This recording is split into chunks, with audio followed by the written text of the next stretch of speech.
just a speaker and talk first as a member of the family of Good Leisure Farm.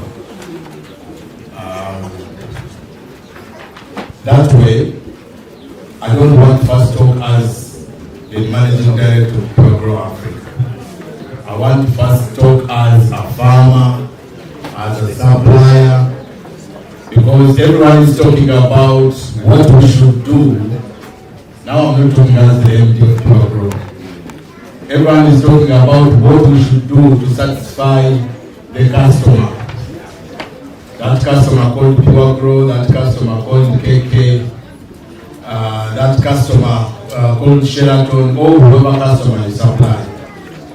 But we need to first understand as us, the farmers, as us, the suppliers, what are the things we need to do for ourselves first. So, by show of hands, I'll just ask a few questions. Who are the farmers in the house? The farmers. Okay, who are the suppliers? Suppliers of big companies. When you are not a supplier, some call you broker or whatever. Who are the suppliers? Whether you are a broker or okay. What about the others who have not put up their hands? Who are they? Because I also want to address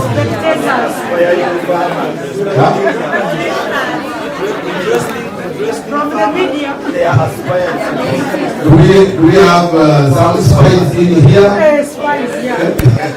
So I would like to think that we are all involved in the value chain in one way or another. So, before we go to look for the client, as farmers and suppliers, what do we need to do? Let me first tell you what the customer that you are targeting or the clients you are targeting, what they think about us. Number one, the customers that you are supplying or you're growing for, they call you peasant farmers. Did you know that? The customers call you peasants. That is one. Which we are not peasants, right? The customers think that they are doing you a favor to take your goods. Have you experienced that? The customers think they are doing you a favor to take your products. But in actual sense, you are their creditors, because most of those customers don't pay cash. So you basically lend them money in terms of goods. They run their businesses, and when they get a profit, they give you a part of that. But they still look at it as if they are doing you a favor. So, how do we protect ourselves as suppliers? That's the first thing we have to think of. As a farmer and a supplier, how do we protect ourselves? How many of you have formalized businesses? Maybe you are a farmer, your farm is registered. Maybe you're a supplier. If you have a formalized business which is registered by the National Bureau of Registration, please put up your hand. Okay, about 3, I'm only seeing 3 hands. 4. Now, that's where we need to start from. None of these suppliers are going to respect you if your business is not legal. Because they know even when they cheat you, you have no basis on which to get your money from them. So the first thing we need to do as farmers and suppliers is to formalize our businesses. Even at the district level, you don't have to come to Kampala. Just go and register your business, your farm as a business. Let it be called the Lydia Farm, or Lydia or Kayongo and Farm Limited, or Odochi and Sons Limited, or business. But register it. That should be the first thing we do before even we think about the market. Secondly, let's work in groups. A lot of us get cheated, we lose money, we lose everything we have started for because we work as individuals. Everybody fears a group. Everybody fears the group. So always make sure that you work in a group. Pure Grow, KK, any other supplier will be happier to work with a group than an individual. Because just as you have to be able to fear the customers, they also fear you. Yes. I'm still talking as a farmer. I'm still in that court. So, what else? Share information. I had one of the presenters here, I think it was the director from URI, saying that when you go to them to support, they do some background checks on you. So they ask if, they check if you are compliant, if all these kind of things. Do background checks on your customers. Some of you will be on the same village. Pure Grow came and cheated your neighbor. They took their products, they did not pay. And again, you will go also and supply Pure Grow when you know very well that your neighbor was not paying. Share information and talk in the village and say we don't supply that client because they cheat, they don't pay the supplier. So I'm still talking as a farmer. I hope you are taking these messages. Thirdly, get legal representation. These companies you are supplying are multi-million companies, whether in shillings or dollars. They are big enough, but they do not care about you. A lot of them don't. They only care about their business. They will pay their workers before they pay you. Yet their business depends on what you supply them. So always have a lawyer. That's why when you're in a group you can afford. When you are one, you might not be able, but if you're a group of 100 farmers, in the small businesses, but they call you small, medium scale companies. You know? The ones who think they are big want you to supply them on credit. They have the money in their accounts, but they prefer to first use your money before they pay you. Why? Because you go there being desperate. You go begging them to supply them. So they give you contracts which are only in their terms. You don't have a legal representative to look at the contract to say, where am I protected in this contract?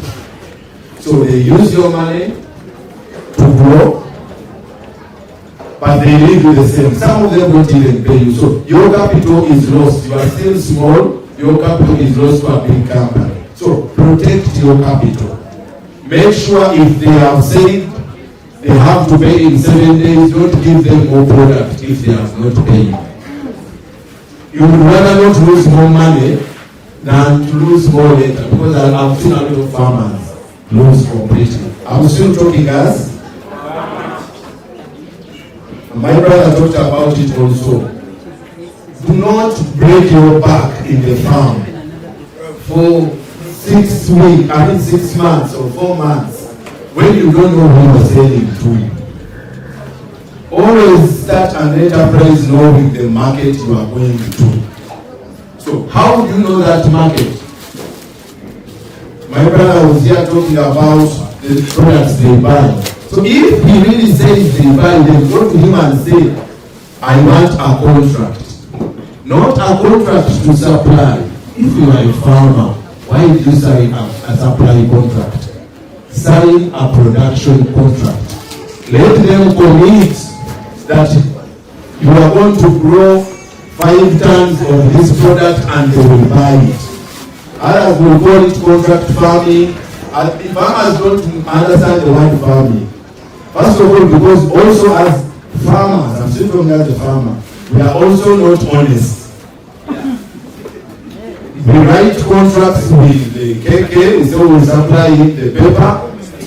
Pure Grow comes later and gives you 50 shillings more. And you sell to Pure Grow. Yet you sign a contract.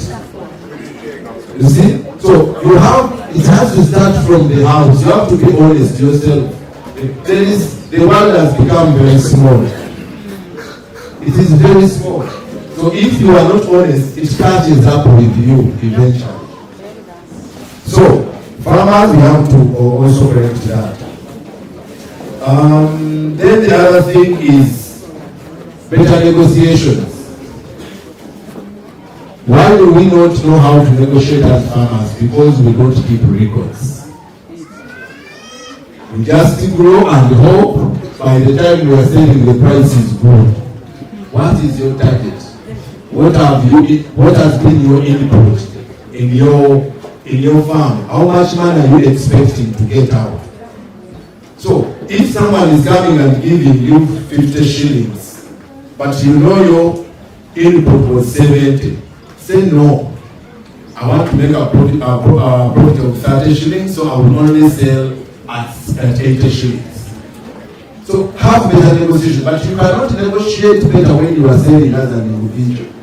Because if you don't sell, the other guy who has a woman in hospital and needs money to clear the hospital will sell even at a loss, as long as they have got money to take their wife out of hospital. But when you're selling as a group, as a cooperative, you all say this is our price, and they will pay that price. Trust me, the buyer will pay your price. Because most of the buyers that buy from you, the pure growers, I'm not pure grower now, I'm a farmer. They get a very good profit from this product. So as a farmer also, make sure that you fight for that. So once you have sorted those things, then you can talk about the needs of the customer. When a visitor comes to your home, in Uganda, unfortunately, when a visitor comes at home, you can even leave your bed to give the bed to the visitor. But me who has traveled in several countries, the people of the house have to be given priority before they visit. Yes, if there is not enough food, the people of the house will eat and the visitor will not, because it was not in the plan. Yes, but our culture here is different. So, before you worry about the client, first worry about you, your survival, your sustainability. Because if you don't survive, then what will you give the client? Nothing. So my topic was about the needs and the expectations of customers. Now I'm going to wear the coat of the customer. And I'm going to be very honest with you. The customer is selfish. I said that already. The customer is selfish. Their major concern is the survival of their business. So if you, as the farmer, are not selfish enough also to care about your business, the customer will eat you up. Because the customer expects everything he said. I don't even need to repeat everything. They expect good quality.